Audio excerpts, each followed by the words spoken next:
Today at T-Mobile, I'm joined by a special co-anchor. What up, everybody? It's your boy, Big Snoop Deal Double G. Snoop, where can people go to find great deals? Head to T-Mobile.com and get 4 iPhone 16s with Apple Intelligence on us, plus 4 lines for $25. That's quite a deal, Snoop. And when you switch to T-Mobile, you can save versus the other big guys' comparable plans plus streaming. Respect. We up out of here.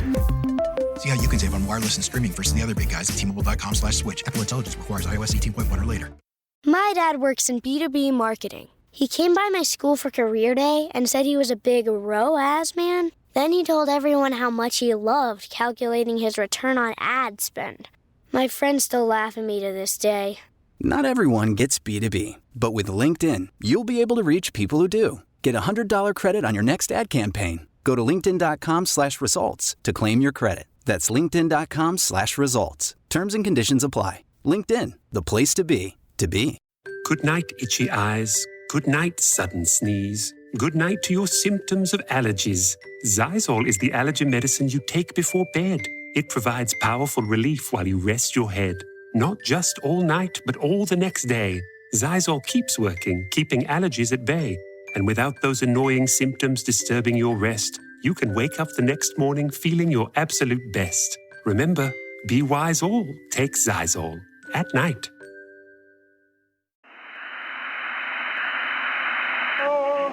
Wonder-working power in the precious... Incredible as they seem, are not the results of mass hysteria.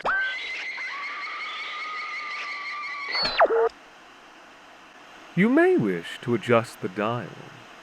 You're currently tuned into the wrong station.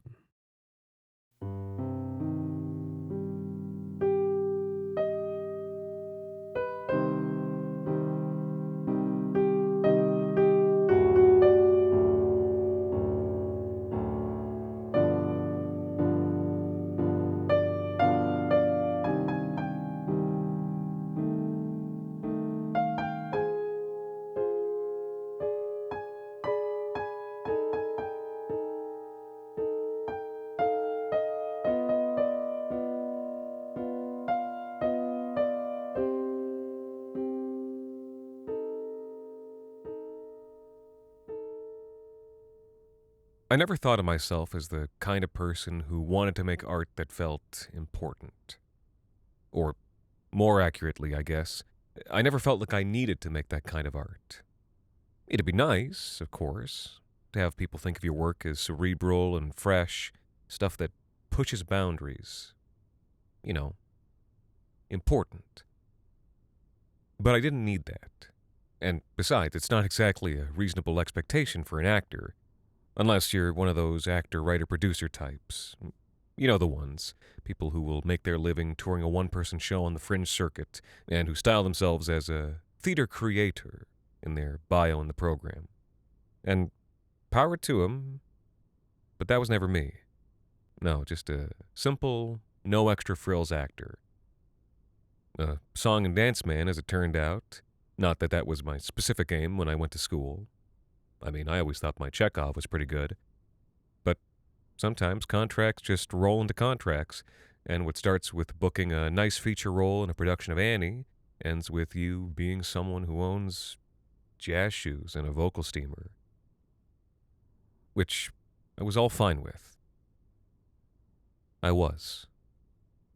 Though, even if you don't feel that need to do something groundbreaking with your life, a person still has aspirations.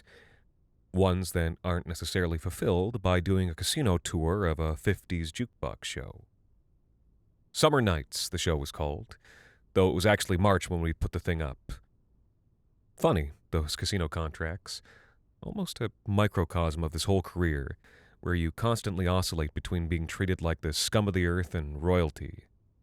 You work your ass off for 2 weeks straight, trying to cram 20 songs and 20 pieces of choreo into your head, below minimum wage while you're on the clock, not counting the fact that you're reviewing this stuff the second you get home, waking up in a panic twice a night.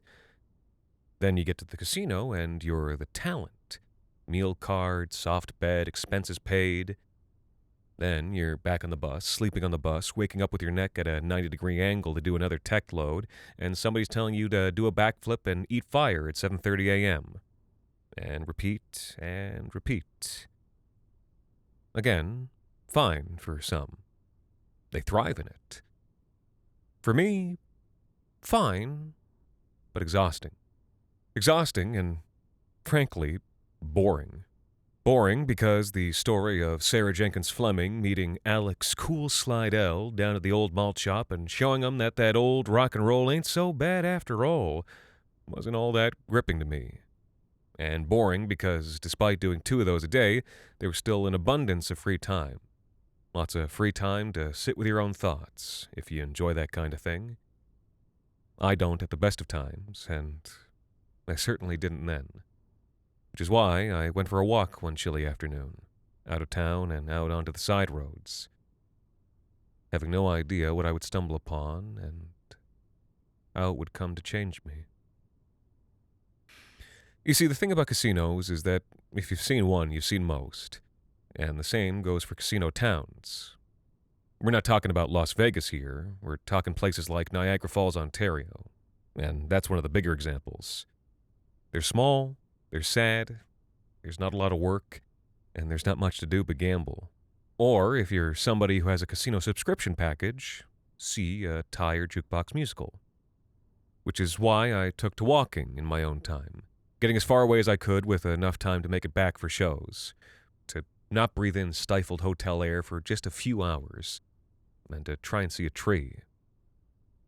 Or a shrub, at least.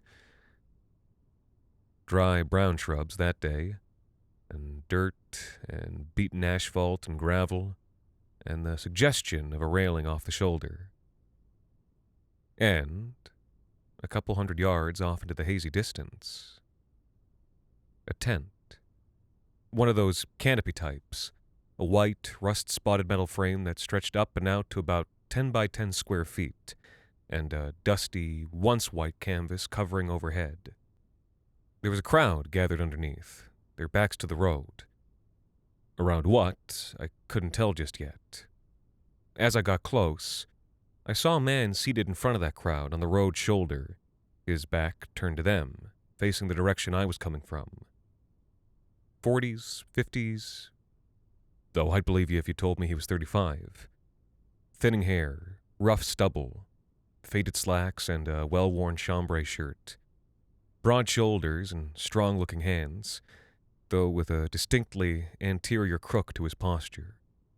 A man I'd never seen before, but whose type I'd seen in towns all over the province. Held tightly in his hands was an old strong-box.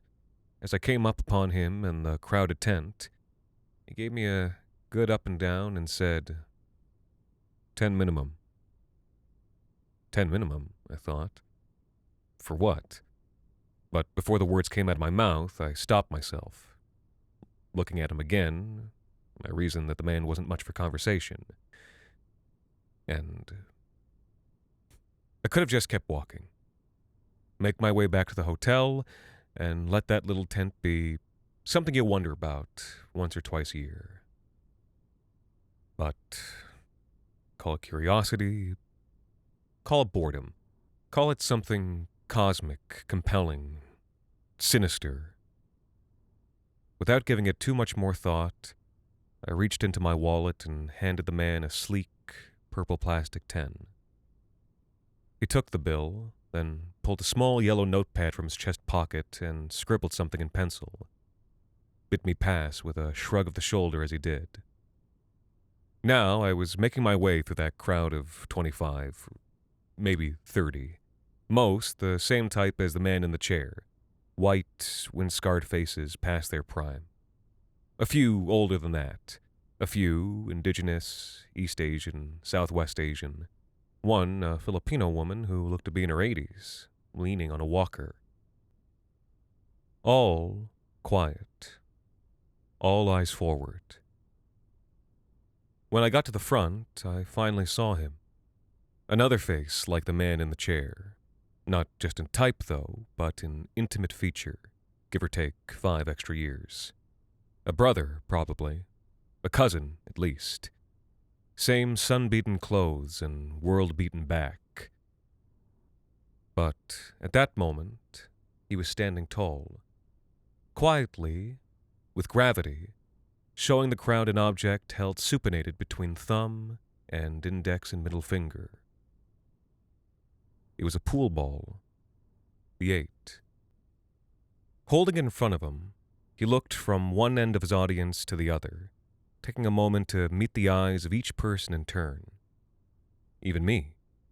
His gray-brown eyes looked into mine, and it's hard to fully describe what I felt right then, but certainly a profound sentiment, like a secret was being shared with me, like I was witness to something important. Then, after he'd finished his signifying, he shuffled his feet and moved into profile with us.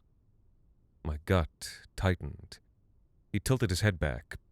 My heart was starting to race, and I did not know why, and opened his mouth wide. I could feel electricity in the air. Though the exact bodily mechanics were hidden from view, there was an implicit lowering of the tongue, raising of the palate, opening of the throat. And the 8-ball was gone. Eternity hung in the air. My eyes darted on their own to the rest of the crowd. If I could have controlled them, I wouldn't have been missing a moment of this. Everyone was silent. Everyone kept eyes front. My gaze returned to that performance. A performance? Yes. For no particular reason that I can point to, I decided that's what this must have been. The 8 was still in his throat. You could see it bulging. His chin still high, his hand loose and limber at the ready. The bulge wiggled deliberately up and down an inch once, twice, and then, with a speed that conveyed perfect control and with the most barely perceptible gagging sound, it was up and out and again held gingerly between those 3 digits. He did not bow. The people did not clap. He simply nodded to them, and most of those gathered nodded back. A knowing look in all their eyes. And as for me, well, I didn't want to say that I was floored by what I'd just seen. I'd witnessed similar roadside distractions and freak shows here and there. Dogs jumping through hoops, fortune tellers, little curiosity expos. But this, something about the professionalism, the seriousness struck me, was palpable. I wanted to understand the meaning of what I'd just seen, what was being said by it. Though, even if I could not grasp that in that very moment, I could at least appreciate the artistry of that small piece of theater, the craft behind it. The crowd was dispersing. I checked my watch and realized I only had an hour to walk back to town. Perhaps for the better. Though I was buzzing with questions, I didn't want to bother this man right after he'd performed. Though as I turned to go, a whistle blew in my head. 10 minimum, that other man had said. 10 minimum. He must have meant that the show was pay what you can. I jogged over to him, pulled another 20 from my wallet, and held it out. I would have given more if I had it. The man looked confused. Was I wrong? Had I given offense? Or worse, did I look like a rube? But after a moment, he took the money with a wordless mumble and tucked it safely into the strongbox. I was distracted the rest of that day, trying to crystallize in my mind what I'd seen off the side of that dusty road. No trouble for the show, though. That's why we rehearse. The harmonies and step ball chains were memorized by rote, freeing me to think about higher things. The show ended, and we came out for curtain call. Bowed. People assembled, clapped, or at least those who weren't already heading for the exits, jonesing to get back to their lucky slot machine. And it all felt hollow, even more so than usual. What had I even just conveyed? What had the audience received? Whether entertaining, edifying, or electrifying? Nothing. Not compared to what I'd just seen, which, well, I still hadn't struck onto exactly what it was, but I knew it was something important. Some of the cast went out for drinks, but I just couldn't stomach it that night. listening to the same old conversations, Melissa Boudreau going on about the altos, or everyone cooing over the latest schlock off Broadway, watching people flaunt their cheating on their out-of-town partners with each other, while the rest of us ignored it because it'd be bad career politics to make mention. Went to my room instead, making my way through the blinding, deafening casino, and poured myself a glass of cheap, dry red. Phoned my husband and tried to talk through it all with him. He put it down his throat? He stopped me to confirm in the middle of the story. Yeah. Weird? Weird. You don't think so? He asked. No, I told him. It was performance art. It was the whole point. He didn't think it was art? Well, it's not exactly the same thing you do, came the reply. Yeah, and that's my point. I sighed. It's difficult having these conversations sometimes. Deflating. My husband's a normal, consulting 9 to 5. So half the time it feels like he just sees the glitter of the job, and the other half he's of the mindset that all work is unsatisfying anyway. Or... That's not fair. It just feels that way sometimes. We moved on to his day, and after that I told him I loved him and that I'd call tomorrow. I poured a second glass of wine and just tried to think. For the first time in a long time, excited to do so. Let my covers gulp me up as I went to bed, staring up at the ceiling and seeing kaleidoscope 8 balls, until the world went black. Next day, down to breakfast, making my way through the casino again to get to the buffet. It looked and sounded no different than the night before. Nothing changed but the staff. Many of the guests still glued to the same seats they'd been in 12 hours earlier. Another matinee, bows, back to the dressing room, frantically wiping off makeup and rinsing pomade from my hair. Grabbed my jacket and dashed out without a word to anyone. And I was back on that side road. The white canopy, that temple I'd found, growing with each step. This time I gave 50, duly noted in that yellow scratch pad. For some accounting purpose, I assumed, before it went into the healthy-looking strongbox. It seemed I'd made it just in time, with the man gazing across the crowd as I made my way to the front. This time I did not look away, not for a moment. I wanted to meet that gaze, trying to find some truth behind his eyes. But they were elusive. In some respects, dead, and in others, sparkling with life. A sick pang of jealousy hit my stomach, seeing these eyes that could somehow both convey and hide so much. The tilt, the prep, down, down, and stop, wiggling once, twice, and then up again. Sheer, simple elegance. And again, so little ego and pomp to the whole thing. A nod from him, and a nod back from us. I found myself joining automatically. Again, I want to stress, this is not the kind of thing that I would seek out normally, back in the city. Performance art, interpretive dance, the avant-garde. I did not hate these things, but I had little patience for them. Even less so art and theater dripping with self-aggrandizement, cloying in its need to show you how thoughtful it was. Art that makes you loathe yourself for feeling like you lack ambition, and is in turn loathsome because it makes you feel that.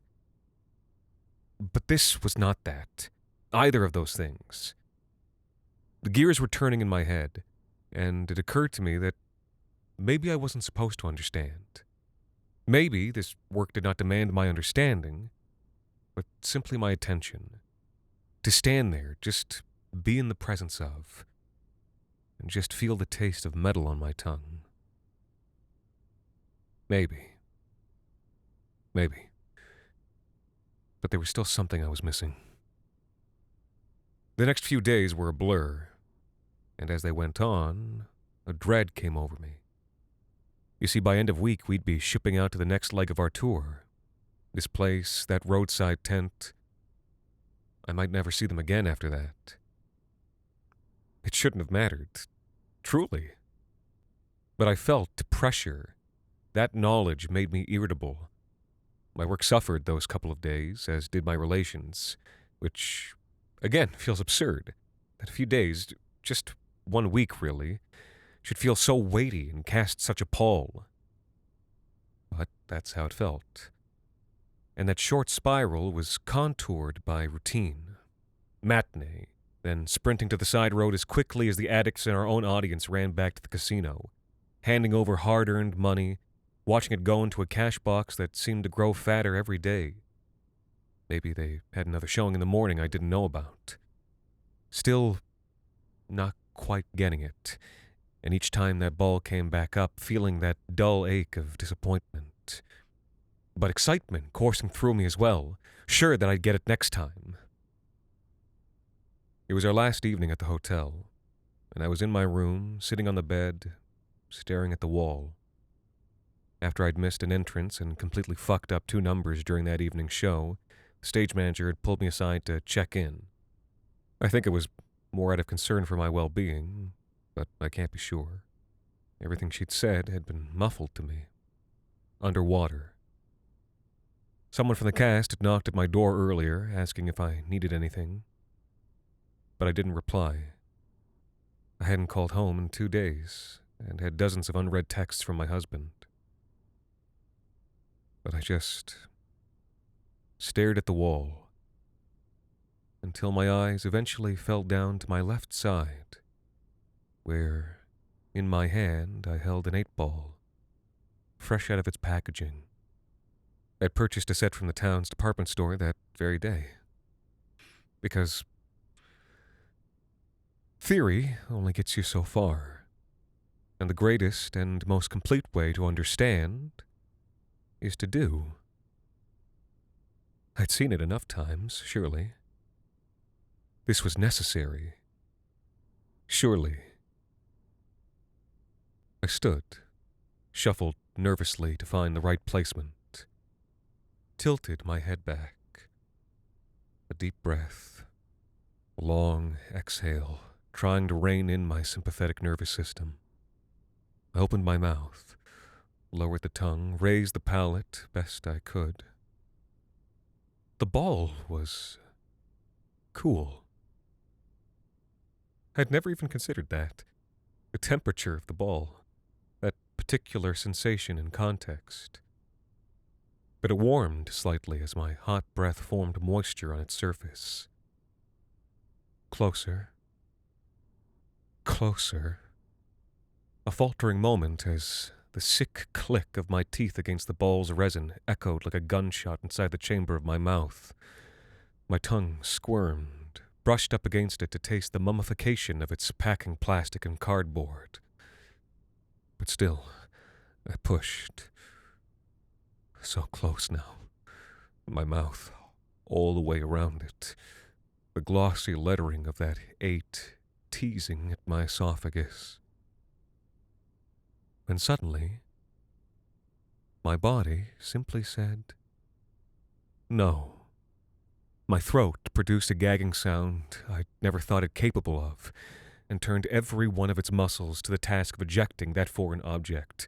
But at the same time, that tension closed my mouth somewhat, and the 8-ball caught on my teeth again, scraping resin, leading to a second and even more disturbing gag. Panic, suffocation, desperation. Another few dry, heavy heaves that felt like they'd rip my body in half. And it was out, dribbling from my open mouth, tears and snot pouring freely, my whole throat feeling like an open wound as I crawled on hands and knees to the bathroom to spit up bile for the next 10 minutes. Eventually rolling onto the cold tile floor, weeping just to be alive, and passing out. That couldn't have been what it was like for him. That every single time? Obviously, he'd mastered the mechanics more than I could hope to in such a short time. But was there always that fear? That sense of bodily rejection? Where was the electricity? These thoughts swirled through my mind in uneasy dreams. And then it hit me. It was so obvious. How could you ever call what I had just tried alone in my room a performance? A performance requires an audience. My eyes shot open. I lurched up, wiping the crust from around my mouth, the inside of it still burning, still so sore. What time was it? No, that didn't matter. My internal clock told me it was exactly the right time. I ran back into the main room and snatched the spit-covered 8 off the floor, ran out the door past concerned-looking cleaners, ran through the casino, spying all those same miserable lifers basking in the glow, throwing their money away to the tune of machine music, ran out into the open air, soiled clothes and crazed eyes in plain view under the sun. There was time. There was still time before we had to load onto the bus and leave this place. And even if there wasn't time, it didn't matter. There was an audience waiting for me. People of taste, of discernment, people who appreciated this piece for what it was and could help me unlock its meaning. And then, I would be one of those people. You know the ones. People who made art that was important. I never thought I'd wanted it. Never thought I'd needed it. But there, then, right at that precipice, I realized that I did need it. My pace quickened down the side road. There it was, that white tent, the crowd, and something else. What was that? That distant sound coming off the wind, growing louder as the tent grew closer. Laughter. A self-satisfied laughter. Barely 50 yards off now, and I could see that the people under that tent were not in their usual tight formation, that curve they always formed around the imaginary proscenium. They were loose, lively, not respectfully, stoically silent as they always had been, but talking amongst their peers or chuckling to themselves. And every set of hands and eyes were preoccupied with the same busy work as they did. The ticket taker, the man in the chair, was in his usual spot, but he was now doubled over, head in his hands, shaking as little sobs bubbled up over the murmur of the crowd. Lying on the ground by his chair, that strong box sat upturned and empty.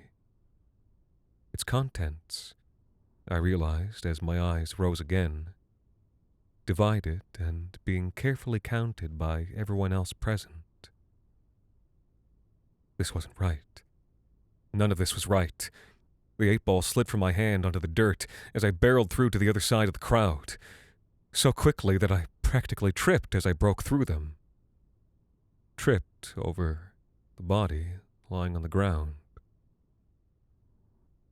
A tall body, wearing dull slacks and a chambray shirt, with thinning hair and a wind-scarred face, with broad shoulders and a back the world would beat no longer, with a roughly 57mm in diameter bulge protruding from his throat, looking up at the sky with dead eyes. Needless to say, my mind in that moment emptied of such words as art, theater, cerebral. I slowly drifted back to the dead man's kin to comfort, to ask what had happened. I do not know. But he was inconsolable, still folded over, and I only now noticed that small yellow notebook having tumbled from his chest pocket to the ground. Compelled to, I reached down and grabbed it, leafed through the pages. There were dates, numbers, names, or sometimes nicknames. Odds. My guts twisted sickly as curiosity forced me to turn back several days to the first day I'd stumbled onto this, whatever you wanted to call it. And sure enough, there at the bottom of the page, City Boy, $10. The next page, City Boy, $50. No entry for me today, though. I hadn't made it in time to place my bet. And, despite myself, looking out at that crowd, not a savvy, thoughtful audience like I'd thought them, us, to be, looking out at them, counting their winnings, made my stomach sink even more. I slowly staggered back to town after that, cleaned myself up, ate something, and packed myself onto that bus to leave that place forever. I'd finally found understanding, if not satisfaction. Understanding of that electric excitement that would pass through my mind and around my tongue, and a newfound compassion and empathy for all those small-town people so horribly and happily addicted to the casino's neon smile. We finished the tour. I made my apologies where needed and focused solely on the work. It was the only way for me to make it through. But I don't take those kinds of contracts anymore. Not because I don't respect them, but because I don't trust myself to be in those kinds of places.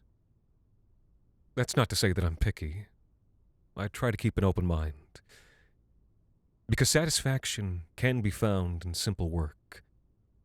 And just because something feels important does not mean it's risen above desperation. Look at the work for what it is, and not just the glitter of it.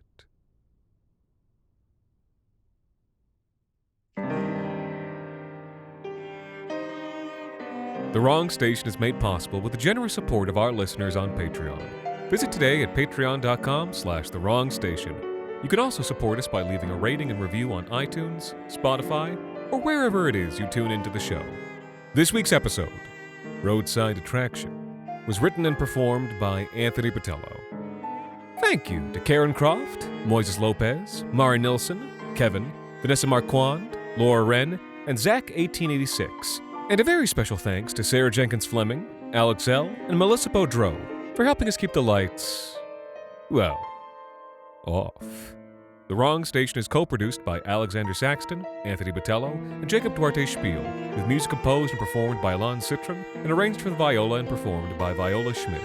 You can follow The Wrong Station on social media, @The Wrong Station, and email us at thewrongstation@gmail.com. And until next time, thank you for listening.